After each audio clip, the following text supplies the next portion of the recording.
करोड़ों दर्शकों का मिल रहा साथ। एमपी की बात एमपी न्यूज के साथ। नमस्कार, आपके साथ मैं हूं एमपी न्यूज से हर्षिता और आज एमपी न्यूज के साथ एक्सक्लूसिव बातचीत में जुड़े हैं कानून विशेषज्ञ और समाज सेवी अशोक गोयल जी। बहुत बहुत स्वागत है सर आपका एमपी न्यूज में।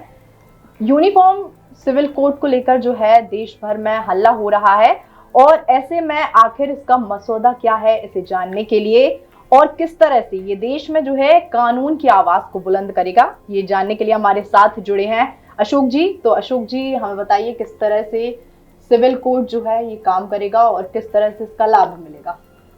हमारे ऊर्जावान प्रधानमंत्री जी चाहते हैं कि एक देश में एक कानून व्यवस्था होनी चाहिए। दोहरी व्यवस्था से ये देश नहीं चल सकता। जिस प्रकार एक घर में एक कानून होगा तो व्यवस्था अच्छी होगी, दो कानून होंगे तो उसका विकास नहीं होगा। तो हमारे प्रधानमंत्री जी चाहते हैं कि देश का भी विकास हो और घर का भी विकास हो। धारा 44 जो एक्ट में हमारे संविधान में लिखी है देश आज़ाद होने के बाद, उसमें समान नागरिक आचार संहिता का उल्लेख है कि इस देश में सभी के विकास के लिए समान आचार संहिता का होना बहुत जरूरी है। बहुत पहले जब इस देश के प्रधानमंत्री माननीय नेहरू जी थे, तब उस समय जेबी कृपलानी कांग्रेस के वरिष्ठ नेता थे। उन्होंने नेहरू जी से निवेदन किया था कि समान आचार संहिता को लागू किया जाए, लेकिन नेहरू जी ने उनकी बात को स्वीकार नहीं करने पर उन्होंने नेहरू जी को सांप्रदायिक कहा कि आप मुस्लिम महिलाओं का और बेटियों का विकास नहीं करना चाहते, इसीलिए आप समान आचार संहिता लागू नहीं कर रहे हैं। फिर उस समय बीजेपी का जन्म भी नहीं हुआ था जब कांग्रेस ये चाहती थी और कांग्रेस के वरिष्ठ नेता भी चाहते थे। लेकिन ये देश का दुर्भाग्य है कि 75 साल बीतने के बाद भी हम आज इस स्टेज पे हैं कि हमारे देश में समान आचार संहिता का कानून लागू नहीं है। हमारे प्रधानमंत्री जी ने 2014 में 370 खत्म की, 2019 में राम जन्मभूमि का मुद्दा खत्म किया, अब 2024 में शीघ्र समान आचार संहिता लागू हो जाएगी। गोवा 1867 में ऐसा पहला राज्य था जहां समान आचार संहिता लागू है और थी। हिमाचल प्रदेश और उत्तराखंड समान आचार संहिता लागू करने के लिए शीघ्र आगे बढ़ रहे हैं और शीघ्र ही उनका मसौदा तैयार हो गया है और देश में वो शीघ्र लागू कर देंगे।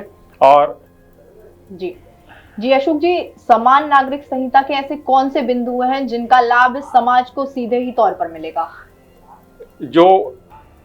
जिस समय इस देश के कानून का निर्माण हुआ था, अंग्रेजों ने क्रिमिनल लॉ पूरे देश में हर व्यक्ति के लिए एक समान बनाया। दूसरा कमर्शियल लॉ, उसको भी उन्होंने फायदे के लिए अपने हिसाब से बनाया, क्योंकि उस देश में ईस्ट इंडिया कंपनी के रूप में इस देश का शोषण करने आए थे, वो भी सबके लिए समान था। लेकिन पर्सनल लॉ, उन्होंने पर्सनल लॉ को छेड़छाड़ नहीं की और पर्सनल लॉ हिंदुओं के लिए अलग, मुसलमानों के लिए अलग और ईसाइयों के लिए अलग और पारसियों के लिए अलग बना रहा, जिसको उन्होंने कुछ भी नहीं किया। जब देश आज़ाद हुआ तो हमारे जो अंबेडकर साहब थे जिन्होंने संविधान का निर्माण किया, उन्होंने निर्माण करते समय उल्लेख किया था धारा 44 में कि इस समान आचार संहिता लागू करना चाहिए और शीघ्र करना चाहिए। इसका उल्लेख हाई कोर्ट, सुप्रीम कोर्ट कई बार कर चुका है इस देश में कि आप समान नागरिक आचार संहिता को लागू करें, ताकि मुस्लिम बेटियों को, माताओं को इसका शीघ्र, और पिछड़े जो मुसलमान हैं उनको इसका लाभ मिले। ये सिर्फ भ्रमित करने वाली बात है कि मुसलमानों को इसका लाभ नहीं मिलेगा। अगर ये एक्ट लागू होता है तो तलाक में महिलाओं को लाभ मिलेगा। हिंदू एक्ट के हिसाब से जैसे तलाक शादी के बाद होने के लिए प्रक्रिया है, उसी प्रकार से उनका होगा। कोई भी मुस्लिम युवक एक ही विवाह कर पाएगा। संपत्ति के बंटवारों में भी मुस्लिम युवतियों को अधिकार, बेटियों को अधिकार मिलेगा। चौथा, उनको जो तलाक के बाद जो जीवन यापन करने के लिए वो भी यथोचित पेमेंट उनको मिलेगा। इस प्रकार अगर ये कहें कि मुस्लिम धर्म के ये खिलाफ है तो ये बिल्कुल गलत है, क्योंकि इससे बहुत सारा महिलाओं को फायदा होगा। हमारे प्रधानमंत्री जी शुरू से कहते हैं वन नेशन वन लॉ, इसलिए हम चाहते हैं कि इस देश में शीघ्र समान आचार संहिता लागू की जाए, जो कि 2024 के पूर्व लागू हो जाएगी। जी अशोक जी, जो समान नागरिक संहिता है और इसको लेकर जो है वर्तमान स्थिति में कई तरह की अफवाहें फैल रही हैं, किस तरह की ये अफवाहें हैं और आप इसके समाधान को किस तरह से देखते हैं? सिर्फ भ्रमित करने वाली बातें हैं जी। मुसलमान नहीं चाहते हैं कि उनके एक्ट को हिंदू एक्ट के समान बनाया जाए, क्योंकि हिंदू लॉ में संपत्ति के बंटवारे में महिलाओं को भी हिस्सा मिलता है, मुस्लिम एक्ट में नहीं मिलता जी। तलाक का उनका नियम कानून अलग है, हिंदू एक्ट का अलग है। बच्चों को अडॉप्टेशन का एक्ट अलग है, उनके इसमें महिलाएं बच्चों को अडॉप्ट नहीं कर सकती, हिंदू एक्ट में अडॉप्ट कर सकती है। भरण पोषण में उनका कानून अलग है, हिंदू का अलग है। जब एक कानून हो जाएगा एक देश में तो विकास भी उसके समान ही होगा।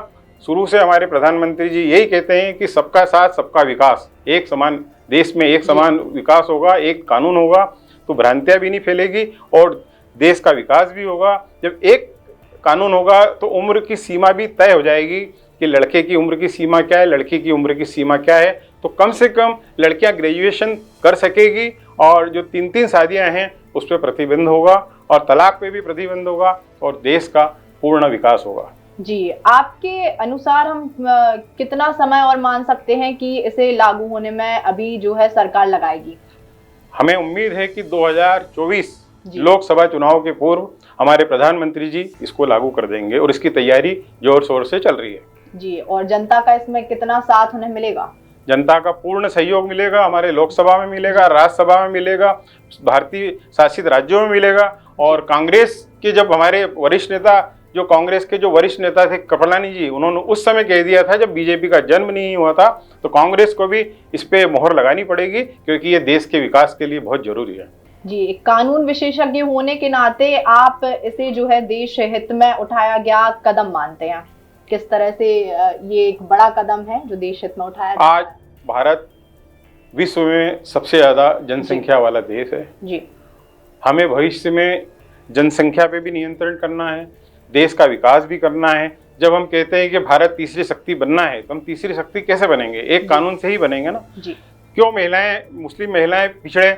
आज मुस्लिम बेटियों को, मुस्लिम माताओं को 75 साल में उनका जो विकास होना चाहिए वो विकास नहीं हो पाया क्योंकि देश में एक कानून नहीं था, समान नागरिक आचार संहिता नहीं थी।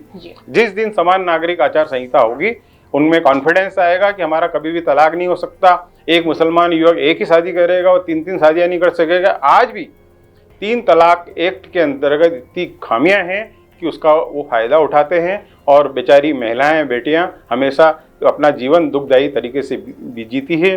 मुस्लिम समाज में भी जो पिछड़ा वर्ग है, नाई, धोबी और इस प्रकार के जो हैं वो अभी तक विकसित नहीं कर पाए। उनका परसेंटेज 88% है पिछड़े मुसलमानों का और 12% मुसलमान सामान्य श्रेणी से आते हैं। तो 88% मुसलमानों का भी इस देश में विकास करना है तो समान नागरिक आचार संहिता लाना बहुत जरूरी है। जी, समान आचार संहिता को लागू करने के लिए क्या सभी जाति वर्ग और समुदाय का सहयोग मिलेगा? अभी जो सबसे सुझाव मांगे गए हैं लॉ कमीशन ने जी, ये भारत डेमोक्रेटिक कंट्री है जी, यहाँ कोई भी कानून, कोई भी बात लागू करने के पहले हर व्यक्ति से सुझाव मांगे जाते हैं और उसके बाद कमेटी बैठेगी और उसमें निर्णय होगा कि इसे लागू करना जी, कितनी जल्दी लागू करना है। जी, धन्यवाद सर हमारे साथ तमाम जानकारी साझा करने के लिए। यूसीसी लागू होने में कितनी तकलीफें आएंगी और इसके क्या समाधान है, किस तरह से इसका लाभ जो है जनता को मिलेगा, इस पर तमाम जानकारी हमारे साथ साझा की अशोक गोयल जी ने। ऐसी ही तमाम जानकारी से जुड़े रहने के लिए आप बने रहिए एमपी न्यूज के साथ। धन्यवाद।